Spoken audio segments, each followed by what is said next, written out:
എല്ലാവർക്കും നമസ്കാരം. ഞാൻ ആനന്ദൻ. നമ്മുടെ കൊച്ചു കേരളത്തിന്റെ പോക്ക് എങ്ങോട്ടാണ്? കൊള്ളക്കാരുടെയും ക്രിമിനലുകളുടെയും ഗുണ്ടകളുടെയും മദ്യമയക്കുമരുന്ന് മാഫിയകളുടെയും നാടായി മാറി നമ്മുടെ കേരളം. ഈ കഴിഞ്ഞ ദിവസമാണ് പാലക്കാട് തണ്ണിമത്തനടിയിൽ സ്ഫോടക ശേഖരം പിടികൂടിയത്. തമിഴ്നാട്ടിൽ നിന്നും പാലക്കാട്ടേക്ക് വന്ന പിക്കപ്പ് വാനിൽ നിന്നാണ് സ്ഫോടക ശേഖരം പിടികൂടിയത്. ഗുണ്ടാപ്പിരിവ് കൊടുക്കാനായിട്ട് പത്തനംതിട്ട തിരുവല്ലയിൽ സ്പാ ജീവനക്കാരെ അതിക്രൂരമായി മർദ്ദിക്കുകയും ലൈംഗികമായി പീഡിപ്പിക്കുകയും ചെയ്തു. കാപ്പ കേസ് ചുമത്തിയ കുപ്രസിദ്ധ ഗുണ്ട മരണസുബിനെന്ന് വിളിക്കുന്നയാളും കൂട്ടാളികളുമാണ് ഈ പ്രവൃത്തി ചെയ്തത്. മറ്റൊരു സ്പാ ഉടമ കൊടുത്ത കൊട്ടേഷനിൽ നിന്നും സംഭവം നടന്ന സ്പായുടെ ഉടമ പറയുന്നു. തിരുവല്ലയിൽ സ്പാ ജീവനക്കാരിയെ ബലാത്സംഗം ചെയ്ത സംഭവത്തിന് പിന്നിൽ കൊട്ടേഷനാണ് എന്ന ആരോപണവുമായി സ്പാ ഉടമ രംഗത്ത്. ഗുണ്ടാ പിരിവ് വിരോധം പോലീസിന്റെ കഥയാണ് എന്നും പോലീസും ഗുണ്ടകളും തമ്മിൽ അവിശുദ്ധ കൂട്ടുകെട്ടുണ്ട് എന്നും ഉടമ ആരോപിക്കുന്നു. കേസിൽ പോലീസിലും ആഭ്യന്തരമായ അന്വേഷണം ആരംഭിച്ചിട്ടുണ്ട്. ഉദ്യോഗസ്ഥർക്ക് ഗുണ്ടകളുമായി കൂട്ടുകെട്ടുണ്ട് എന്ന ആരോപണം ഉയർന്ന പശ്ചാത്തലത്തിൽ ആണ് അന്വേഷണം. വാർത്തയുടെ വിശദാംശങ്ങളുമായി ശശിനാരായണൻ ആണ് ഇപ്പോൾ ചേരുന്നത്. ശശിനാരായണൻ, കേരളത്തെ ഞെട്ടിക്കുന്ന ദൃശ്യങ്ങൾ ആയിരുന്നു. പട്ടാപ്പകൽ ഒരു സ്പാ കേന്ദ്രത്തിൽ കുറച്ച് ഗുണ്ടകൾ കടന്നു വരുന്നു. അവർ പെൺകുട്ടിയെ ലൈംഗികമായി അതിക്രമിക്കുന്നു. അതിൻ്റെ ദൃശ്യങ്ങളടക്കം പകർത്തുന്നു. ഇത് കേരളത്തിൽ തന്നെ നടന്നു എന്നതുപോലും നമ്മൾ ഞെട്ടിപ്പോയ ഒന്നാണ്. ഇപ്പോൾ എന്താണ് ഇതുമായി ബന്ധപ്പെട്ട ഈ സ്പാ ഉടമ ഉന്നയിക്കുന്ന ആരോപണങ്ങൾ? അഭിലാഷേ, ഈ കഴിഞ്ഞ 1-ാം തീയതിയാണ് ഇത്ര ഒരു സംഭവം ഉണ്ടാവുന്നത്. പക്ഷേ ആ സംഭവത്തിന്റെ കേസ് എടുക്കുന്നത് 2-ാം തീയതിയാണ്. അത് പ്രധാനമായും ഈ തിരുവല്ല നഗരത്തിൽ പ്രവർത്തിക്കുന്ന ഒരു സ്പായിൽ സെന്ററിൽ ഇത്തരത്തിൽ ഈ മരണസുബിൻ എന്ന് പറയുന്ന കേസിലെ 1-ാം പ്രതിയാണ് മരണസുബിൻ അലക്സാണ്ടർ. അതായത് സുബിൻ അലക്സാണ്ടർ ആണ് അദ്ദേഹത്തിന്റെ പേര്. ഈ പ്രതിയും ഒപ്പം 6 പേരടങ്ങുന്ന സംഘം ഈ സ്പായിലെത്തിയ ശേഷമാണ് ഗുണ്ടാപ്പിരിവ് നടത്തിയെന്നും പറഞ്ഞുകൊണ്ടാണ് പിരിവിന് ആവശ്യപ്പെട്ടു. അത് നൽകാത്തരത്തിലുള്ള ജീവനക്കാരിയെ പീഡിപ്പിച്ചു എന്നുള്ളതാണ് കേസ്. ആ കേസുമായി ബന്ധപ്പെട്ടാണ് ഇപ്പോൾ ഒരു വഴിത്തിരിവ് എന്ന നിലയ്ക്ക് തന്നെ അതിന്റെ ഉടമ വ്യക്തമാക്കിയത് അത്തരത്തിലുള്ള കാര്യമല്ല. നിലവിൽ തന്റെ സ്ഥാപനവുമായി ബന്ധപ്പെട്ട മറ്റൊരു മറ്റൊരു സ്ഥാപനം ചെയ്ത കൊട്ടേഷൻ ആണ് ഇത്തരത്തിൽ ജീവനക്കാരിയെ പീഡിപ്പിച്ചതും ബലാത്സംഗം ചെയ്തു എന്നാണ് ഇപ്പോൾ നിലവിലുള്ള ഒരു ഉടമ വ്യക്തമാക്കുന്നത്. നിലവിൽ പോലീസും ഈ ഗുണ്ടാ സംഘങ്ങളും തമ്മിൽ ഒരു ബന്ധമുണ്ടെന്നുള്ള കാര്യം കൂടി ഒരു അവിശുദ്ധ കൂട്ടിയിട്ടുണ്ടെന്ന് കൂടി ഉടമ വ്യക്തമാക്കുന്നു. അത്തരം ഒരു ആരോപണം കൂടി ഉന്നയിക്കുന്നു.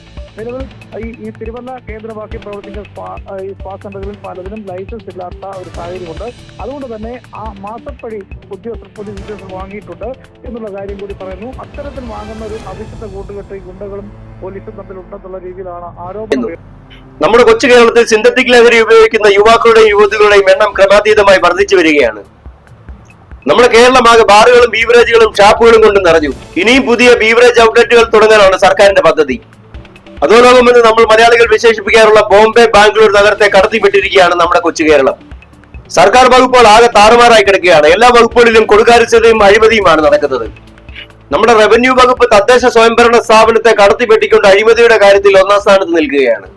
ഏറ്റവും പുതിയ ലേറ്റസ്റ്റ് വാർത്തയാണ് കൊച്ചി മരടിൽ റവന്യൂ ഇൻസ്പെക്ടർ 3000 രൂപ കൈക്കൂലി വാങ്ങി പിടിയിൽ. വസ്തുവിന്റെ ഉടമസ്ഥാവകാശം മാറ്റുവാൻ വേണ്ടിയാണ് ഇൻസ്പെക്ടർ കൈക്കൂലി വാങ്ങിയത്. ഇതിനിടയിൽ രസകരമായ മറ്റു വാർത്തകളുമുണ്ട്.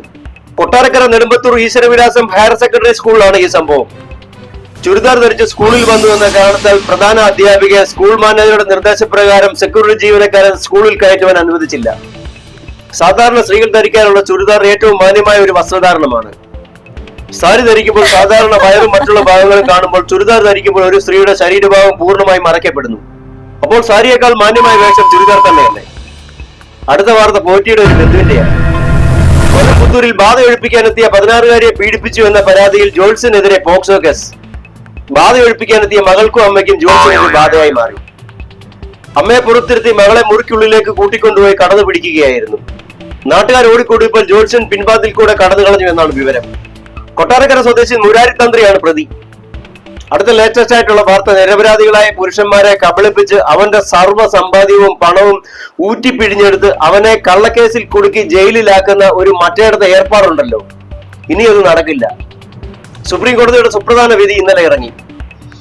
വിവാഹിതയായ സ്ത്രീകൾക്ക് വിവാഹ വാഗ്ദാനം നൽകി പീഡിപ്പിച്ചു എന്നിനി പരാതി നൽകാനാവില്ല. യഥാർത്ഥ ബലാത്സംഗ കേസുകൾ തിരിച്ചറിയാൻ കോടതി ജാഗ്രത പുലർത്തണമെന്നും സുപ്രീം കോടതി. വിവാഹിതരായ സ്ത്രീകൾക്ക് ഇനി പരാതി നൽകാനാവില്ല. വിവാഹിതരായ സ്ത്രീകൾ വിവാഹ വാഗ്ദാനം നൽകി പീഡിപ്പിച്ചു എന്ന് പറഞ്ഞ് ധാരാളം കേസുകൾ കോടതിക്ക് മുൻപിൽ വരുന്നുണ്ട്. നിരപരാധികളായ ധാരാളം പുരുഷന്മാർ ശിക്ഷയും അനുഭവിച്ചിട്ടുണ്ട്. ഇനി അത് നടക്കില്ല മക്കളെ. ഇങ്ങനെയുള്ള നിയമങ്ങൾ കൂടുതൽ മിസ്യൂസ് ചെയ്യുന്ന ഫ്രോഡുകളായിട്ടുള്ള സ്ത്രീകളാണ്. നല്ലവരായ സ്ത്രീകൾക്ക് കിട്ടേണ്ട ആനുകൂല്യങ്ങൾ ഇവർ ഇല്ലാതാക്കുകയാണ്. പിന്നെ വളരെ രസകരമായ ഒരു വാർത്ത നമ്മുടെ സെക്രട്ടേറിയറ്റിൽ നിന്നാണ്. കഴിഞ്ഞ ഒക്ടോബർ, നവംബർ, ഡിസംബർ മാസത്തിൽ നമ്മുടെ ചീഫ് സെക്രട്ടറി, വകുപ്പ് സെക്രട്ടറിമാരും ഓഫീസിൽ ചായ കുടിച്ചത് 6 ലക്ഷത്തിലധികം രൂപയ്ക്ക്. കൃത്യമായി പറഞ്ഞ 6,05,434 രൂപയ്ക്കാണ് അവർ ചായ കുടിച്ചത്. 2025 ഒക്ടോബർ മാസത്തിൽ അവർ കുടിച്ച ചായയുടെ കണക്ക് 2,63,084 രൂപ. നവംബർ മാസത്തിൽ കുടിച്ച ചായയുടെ കണക്ക് 1,97,286 രൂപ. ഡിസംബർ മാസത്തിൽ അവർ കുടിച്ച ചായയുടെ കണക്ക് 2,17,063 രൂപ. സാധാരണ ഒരു ചായക്ക് 10 രൂപയ്ക്കും കടിക്ക് 10 രൂപയുമാണ്. 6,000-ലധികം രൂപയ്ക്കാണ് അവർ ഒരു ദിവസം ചായ കുടിച്ചത്. ഓഫീസുകളിൽ കൊടുക്കുന്ന ചായക്ക് 8 രൂപയിലധികം വില കാണില്ല. പിന്നെ എങ്ങനെയാണ് നമ്മുടെ കേരളം സാമ്പത്തിക പ്രതിസന്ധിയിലാകാതിരിക്കുന്നത്? 3 മാസം ചായ കുടിച്ചപ്പോൾ 6 ലക്ഷത്തിലധികം രൂപയായെങ്കിൽ 3 മാസം ഊണ് കഴിച്ചാൽ കോടിക്കണക്കിന് രൂപയാകുമല്ലോ. ഇതാണ് നമ്മുടെ കേരളത്തിൽ നടക്കുന്ന അഴിമതികൾ. ഇനിയും വ്യത്യസ്ത വാർത്തകളുമായി അടുത്ത തവണ.